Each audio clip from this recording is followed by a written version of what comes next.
Praise the lord. మీ అందరికీ నా వందనాలండి. అబ్బాబ్బాబ్బా, ఈ బిజీ ప్రపంచంలో మనుషులు అతి వేగవంతంగా ఆకాశంలో ప్రయాణాలు చేస్తున్నాడు, సముద్రం మీద ప్రయాణం చేస్తున్నాడు, భూమి మీద ప్రయాణం చేస్తున్నాడు. ఈ ప్రయాణ సౌకర్యాల కోసం దేవుడు ప్రయాణం చేయడానికి ఆకాశంలో విమానాలు, జెట్స్, ఇంకా వాటితో పాటు ఇండియన్ ఆర్మీ కూడా పనిచేస్తూ ఉంది.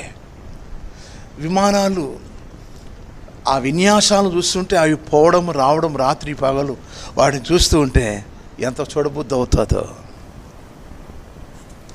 అలాగే సముద్రం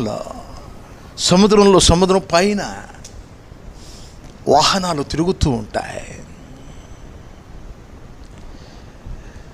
ఈ స్టీమర్స్, ఓడలు, మత్స్యకారులు వెళ్తున్న ఆ పడవలు, వాటన్నిటి చూస్తుంటే ఎంతో ఆహ్లాదకరంగా ఉంటుంది. ఆ తదుపరి ఇండియన్ నేవీ ఆ సముద్రంలో విన్యాసాలు చేస్తున్నప్పుడు ఎంతో చూడబుద్ధి అవుతుంది. ఆ తర్వాత ఈ భూమి మీద trains, car, bus, lorry, containers, autos, ఇంకా బైక్స్, ఎన్నో వాహనాలు పరుగులు తీసుకుంటూ వెళ్ళిపోవడం రావడం. మానవుని యొక్క జీవితం బిజీగా ఉంటే తొందరగా పనులు ఎంత వేగవంతంగా సాగిపోతున్నాయో. కారణం వారిని మోసుకుని వెళుతున్న వాహనాలు అంత వేగంగా వెళ్ళడం రావడం చూస్తున్నాను. ప్రియులారా, ఈ వాహనాలు ఆకాశంలో తిరుగుతూ ఉన్నప్పుడు, ఈ వాహనాలు స్టీమర్స్ రూపంలో, ఓడల రూపంలో తిరుగుతున్నప్పుడు, ఈ భూమి మీద diesel trains, containers, lorries, buses, cars, ఇంకా ఎన్నో మరి మనం చూస్తాం జేసీబీ లాంటి యంత్ర పరికరాలు, మిషన్స్, కంపెనీలో జనరేటర్స్, ఇంకా ఎన్నో యంత్రాలు పనిచేయడానికి దేవుడు ఈరోజు ఒక సత్యం మీ ముందు పెట్టాలని పరిశుద్ధాత్మ ద్వారా ప్రేరేపించబడ్డాను. ఈ వాహనాలకు కావలసింది పెట్రోల్, డీజిల్. ఈ పెట్రోలు, ఈ డీజిల్ ఆ చమురు ద్వారా, ఆ నూనె ద్వారా, ఆ తైలము ద్వారా ఇవి వేగంగా విజయవంతంగా ప్రయాణాలు కొనసాగిస్తూ మానవుని యొక్క విజయవంతమైన జీవితానికి తోడ్పడుచున్నాయి. అయితే ప్రియమైన దేవుని పిల్లలారా, 1845 సంవత్సరంలో ఈ చమురు కర్మాగారాలు, అనగా ఈ పెట్రోల్, డీజిల్, అక్కడి నుంచి కంపెనీస్ పనిచేయడం ప్రారంభించబడ్డాయి. ఒక్కొక్కటిగా ఈనాడు ప్రపంచంలో 1,60,000 కంపెనీస్, చమురు కంపెనీస్, ఆయిల్ కంపెనీస్ పనిచేస్తున్నాయి. ఈ వాహనాలకు కావలసిన పెట్రోల్, డీజిల్ వాటి ద్వారా పంపించబడుతుంది. గల్ఫ్ కంట్రీస్లో 70 దేశాల్లో, ప్రపంచంలో ఎక్కువగా అక్కడ ఉత్పత్తి అవుతూ ఉంది. ఈరోజు ప్రియ దేవుని పిల్లరా, మన ఇండియా దేశంలోనే 5,000 కంపెనీస్ పనిచేస్తున్నాయి. ఈ ఆయిల్ కంపెనీస్ అన్నీ కూడా ఈ యంత్రాలకు పెట్రోల్ ద్వారాను డీజిల్ ద్వారాను అవి సరఫరా చేస్తున్నప్పుడు నేను మిమ్మల్ని ఒక చిన్న క్వశ్చన్ వేస్తున్నాను. ఇది ఎక్కడి నుంచి వస్తుంది? ఈ నిక్షేపాలు, ఈ చమురు నిక్షేపాలు ఎక్కడుంటే వచ్చాయి? ఎక్కడి నుండి తీస్తున్నారు వీరు? ఎలా తీయబడుతుంది? ఎప్పుడన్నా ఆలోచన చేశారా? నా ప్రియమైన దేవుని పిల్లలారా, దేవుని పరిశుద్ధ గ్రంథంలో మీకు చూపిస్తున్నాను. ద్వితీయోపదేశకాండం 32వ అధ్యాయం 13వ వాక్యంలో, చెక్కుముకి రాతి బండ నుండి నూనెను అతనికి జుర్రించెను.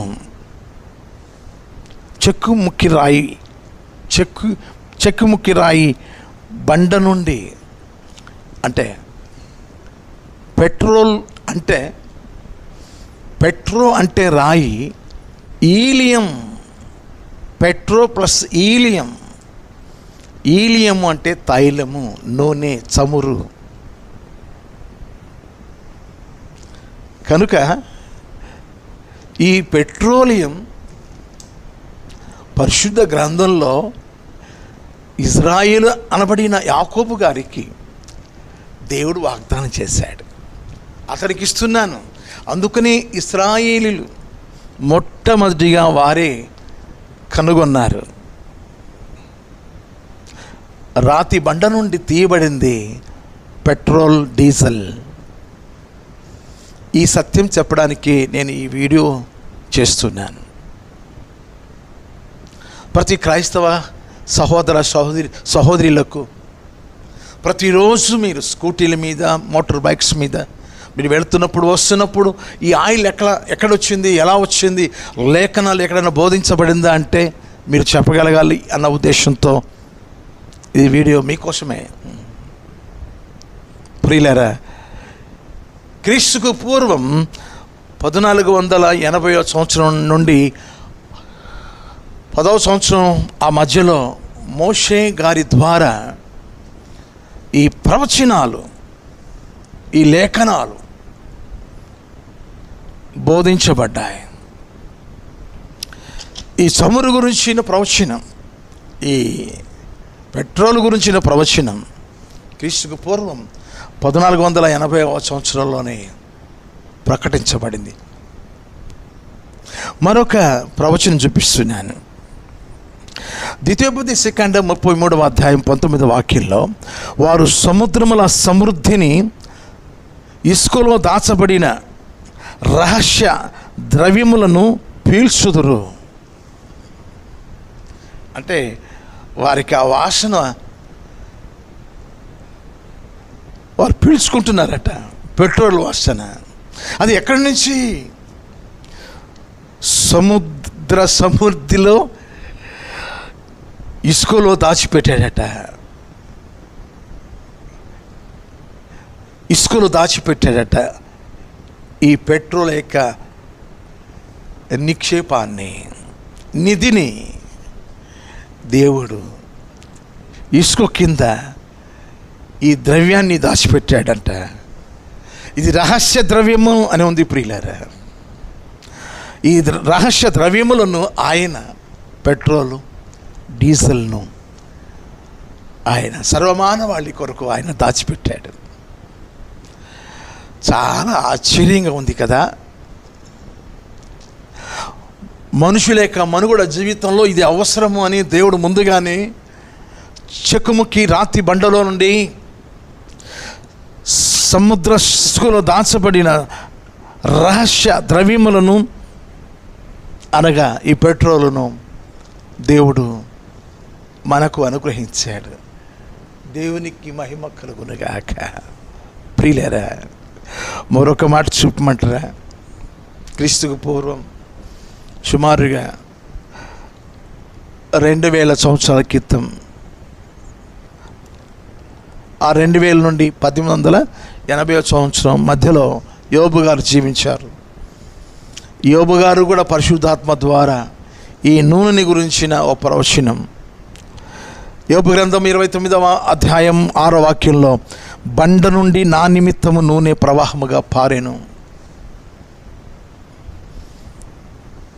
బండ నుండి నా నిమిత్తము నూనె ప్రవాహముగా పారెను.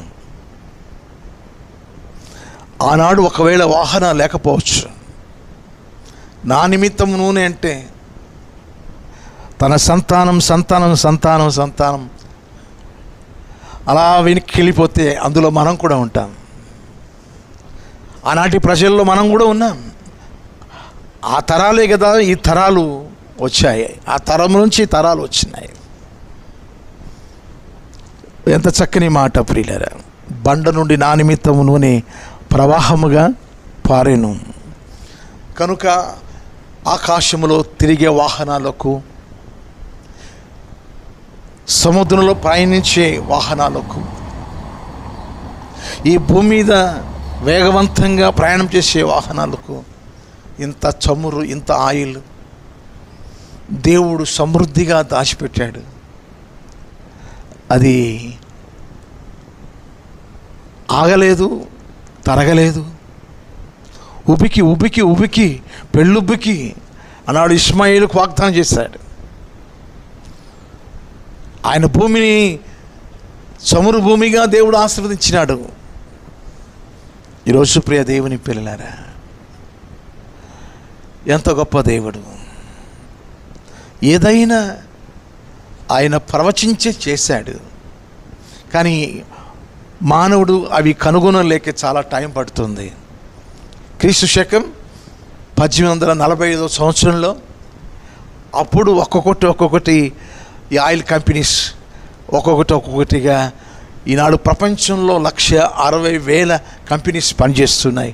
మన ఇండియాలో 5,000 కంపెనీస్, ఈ ఆయిల్ కంపెనీస్ పనిచేస్తున్నాయి. దానిలో లక్షలాది మంది పనివారు పనిచేస్తున్నారు. ఆ ఆయిల్ మన దగ్గరకు రావడానికి దేవుడు కృప చూపాడు. మనం స్కూటీలోను బైక్స్లో వెళ్తున్నప్పుడు, కారులో వెళ్తున్నప్పుడు, మీరు ద్వితీయోపదేశ కాండంలో ఉన్న ఆ ప్రవచనాన్ని బట్టి, యోబు గ్రంథంలో ప్రవచించిన ఆ ప్రవచనాన్ని బట్టి దేవునికి మనం కృతజ్ఞతా స్తోత్రాలు చెల్లించవలసిన వారమై ఉంటున్నాం. యేసయ్యా యేసయ్యా, తరతరాల నుంచి తరగని గనిగా ప్రభా ఈ నూనె కేంద్రాలను, ఈ నూనె పరిశ్రమలను ప్రభా మీరు అనుగ్రహించినారయ్యా. అవును ప్రియులారా, కరెంటు పోయినప్పుడు ఎన్నో జనరేటర్స్ మీటింగ్స్లో మరి ఆ డీజిల్, ఆ పెట్రోల్ సంబంధించిన ఆ జనరేటర్స్ పనిచేస్తేనే కదా ఆ మీటింగ్స్లో వెలుగు కానీ ఆ యొక్క మైక్ సిస్టమ్ పనిచేయడానికి కానీ, అలాగే ఇళ్లలో కూడా వెలుగు, కంపెనీస్లో కూడా పనిచేయడానికి, ఆ మిషన్స్ పనిచేయడానికి ఈ జనరేటర్స్ ద్వారా మరి ఆ యొక్క పవర్ అందించబడుతుంది. అవి పనిచేయాలంటే ఈ యొక్క పెట్రోల్, డీజిల్ కావాలి. ఇంతగా దేవుని మహాకృపను మన ఎడల ఆయన చూపినందులకు మనం ప్రతి వారము కూడా ఆయనకు కృతజ్ఞతా స్తోత్రాలు చెల్లించవలసిన వారమై ఉన్నాం. యేసు అయ్యా, ఇన్ని ఆయిల్ కంపెనీస్ మీరు ఇచ్చినందులకయ్యా నీకు స్తుతులు చెల్లించాలి. నేను నడిపిన బండి కూడా నాయన నువ్వు ఆయిల్ అందిస్తున్నావయ్యా, నీకు స్తోత్రాలయ్యా. కనుకనే మనం త్వరితంగా వెళ్ళడానికి, రావడానికి, అనేక ప్రాంత ప్రదేశాలకి వెళ్ళి రావడానికి దేవుడు కృప చూపారు. దేవానికి స్తోత్రాలని. ఈ యొక్క పెట్రోల్ని బట్టి, డీజిల్ని బట్టి ప్రభువుకే మహిమ కలుగునుగాక, ప్రభువుకే స్తుతి కలుగునుగాక. May God bless you. మీ అందరికీ వందనాలు ప్రియులరా. ఇటువంటి సత్యాలు నేను మీకు ఇంకా ఎన్నో అందించాలి అంటే ఛానల్కు మీరు సబ్స్క్రైబ్ చేయండి, అనేకులకు ఈ వీడియోను షేర్ చేయండి. ఈ యొక్క విషయాలు మీకు నచ్చినాయి అనుకుంటున్నాను. నచ్చితే లైక్ చేయండి. మెండారుగా దేవుడు మిమ్మలను దీవించునుగాక. Amen amen. మరొకసారి వందనాలు. Thank you.